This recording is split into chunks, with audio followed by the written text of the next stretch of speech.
Tô fazendo uma reflexão aqui. Você já fez aquelas licenças lá da CBF de treinadores? Fiz, né? É o time que tem que vestir a roupa de acordo com o adversário ou o time tem que ter 2 ou 3 formas de jogo e ir com aquela forma... Quer dizer, eu não sei, eu tô meio perdido. Mas eu achei interessante a fala do Barbieri em relação ao que o time ainda não entendeu. Quando o time joga contra uma grande equipe, que é o Palmeiras, que é o Atlético Mineiro, se concentra muito mais. O que eu entendi é que o time se concentra muito mais, se prepara muito mais para isso e aí evita que dê espaço para o adversário criar algumas situações. Agora, 2 situações. O time jogou diferente nessas 2 partidas, né? Atlético Mineiro e Palmeiras. Por quê? Jogou mais defensivo, atrás e tentando sair mais rápido no contra-ataque e definiu logo o jogo no começo do jogo. Aí fez os gols, beleza. E aí depois recuou. Depois que fez os gols, recuou. Aí tomou pressão. E aí até contra o Palmeiras sofreu o gol, né? Agora, contra o Bahia teve que propor o jogo. Teve que ficar mais com a posse de bola. E aí foi onde que o time não conseguiu entender como aproveitar o espaço que o Bahia deixava. Porque o Bahia fez uma pressão média no primeiro tempo, aquela pressão no meio-campo, evitando que o Vasco ficasse com a bola dentro do campo ofensivo. E depois ele baixou as linhas totalmente, depois que ele fez o gol com o Tassiano, que para mim foi um grande destaque desse jogo, que comandou o meio-campo, conduzindo ela com velocidade e às vezes controlando a posse de bola. E o Jacaré, o lateral direito ali, baita jogador, que era um desafogo. Tá jogando muita bola. Tá jogando desde demais. a Série B. Que exatamente, que é um desafogo. Agora, o Vasco, o potencial do Vasco, que seria ali o Peck, que não estava no grande momento, o próprio Alex Teixeira, que não fez uma grande partida, e aí você não conseguia atacar o espaço do adversário, não conseguia criar com tanta facilidade. O Vasco jogou 30 minutos muito bem, 30 minutos. Comandou as ações todas do primeiro tempo, principalmente nos 30 minutos iniciais. Depois o time baixou a intensidade de jogo, aí o Bahia foi controlando e conseguiu fazer o gol. Depois que conseguiu fazer o gol, aí veio um pouco daquela pressão lá de cima, que aí são poucos os jogadores que conseguem controlar isso. Ainda mais São Januário. Ainda mais São Januário, que é lotado, que é o Caldeirão. E aí difícil. Os jogadores não conseguiram jogar. As substituições que o Barbieri fez não surtiu efeito. E aí acabou que o time não conseguiu, né, o empate nem a vitória e acabou sofrendo a derrota. Nando, o Vasco jogou com 3 volantes ali no primeiro tempo, voltou assim, o pessoal vaiou, e mesmo assim o Bahia chegou consideravelmente, bastante, para um time com uma formação, aspas, tá? Pô, você tem 2 laterais, 2 zagueiros, 3 volantes. Foi muito espaço, cara. Eu chamaria diferente. Eu acho que eu gosto de falar de 3 meio-campos. Por quê? Quando a Alemanha ganhou do Brasil aqui no Maracanã na Copa de 2014, eles tinham 3 volantes ou 3 meio-campos? Até porque o Marlon e o Andrei são meias atacantes. Isso que eu ia falar. Kedira, Schweinsteiger e Kroos. São meio-campos de qualidade. Sim. E Andrei e Marlon são caras de qualidade. E o Jair também. Isso, Só exatamente. que o Vasco já teve a experiência de ver o Andrei jogando de primeiro homem e o Andrei não conseguir desenvolver o que ele tem de melhor. E aí dava espaço para essa dinâmica, essa entrada na área com qualidade para fazer os gols.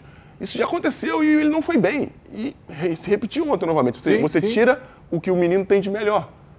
Que é essa chegada ao ataque, essa entrada na área de surpresa. Na área de surpresa. Eu até entendi o que o Barbieri tentou fazer. Sim. O volume do Vasco no início, eu acho que foi devido ao Bahia ter saído um pouco mais, não ter ficado lá atrás. Ficou na média, e facilitou um pouco o Vasco ter um pouco mais de espaço na profundidade. Só que quando o Bahia fez o gol e recuou, baixou as linhas, fez o jogo que o Vasco estava acostumado a fazer, que o Vasco não teve que fazer desses 2 jogos, como você falou muito bem, e o Vasco não tinha um jogador característico de posse de bola. O Vasco não tem um meio-campo de circular. Joga com 2 extremos, né, aberto. É um time que define a jogada, como eu dei o exemplo anteriormente aqui de Guardiola e Klopp. O Vasco é esse time que define as jogadas, não tem essa característica de circulação. E não tem esse jogador. Acho que o Vasco não tem esse jogador característico. O Orelhano, seria, mas ele entrou como ponta, né? Entrou aberto pela direita. É jovem, não está com ritmo de jogo. Isso. Que é bom jogador, mas precisa... Se ele entra no corredor central, ali por dentro, na frente desses 2 volantes, de repente, ele teria um passe melhor, mais agudo. Até com a entrada do Eric Marcos seria legal, mas deixar o Peck do lado esquerdo.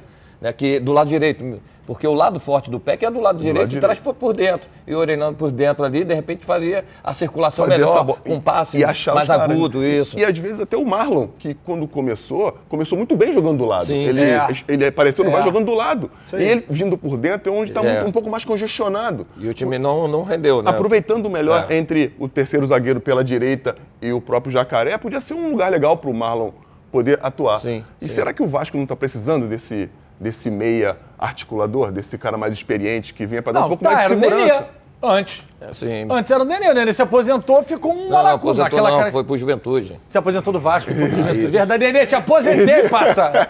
Não, foi pro Juventude. Não. E será que não precisa desse cara? Bom. Até para dar um pouco mais de segurança para os moleques que estão entrando. Até porque assim, se você vai ter jogo que o Vasco vai ter que propor o jogo. É isso. Então você tem que ter esse cara da circulação, que consiga controlar mais a posse de bola, consiga mais... permanecer com a posse, não pegar a posse e acelerar, porque como o time do Vasco tem momentos que joga atrás e sai rápido no contra-ataque, foi o que o Bahia fez. Trouxe o Vasco para dentro do seu campo, atraiu e fez com que saísse um contra-ataque. Olha só, 2 jogadores para fazer essa jogada, aproximação do terceiro. Olha quanto do Vasco tinha. Teve sorte, olha lá. A recomposição defensiva foi até boa, mas ele teve um pouco de sorte ali, que a bola sobrou de novo. Sem sorte, não atravessa não, sim, lógico. A intensidade do Vasco foi interessante. Conclua, porque eu preciso... Vai. A intensidade foi interessante. Só que todo mundo que vier para São Januário vai jogar desse jeito. É time grande. Lógico. O Vasco tem que criar soluções para isso. Mas sabe qual é a parte boa? Crisan ensinou pra gente lá em 2004 no Flamengo. O futebol te dá a oportunidade de alguns dias depois mudar todo o cenário. Sim, lógico. Sábado tem clássico.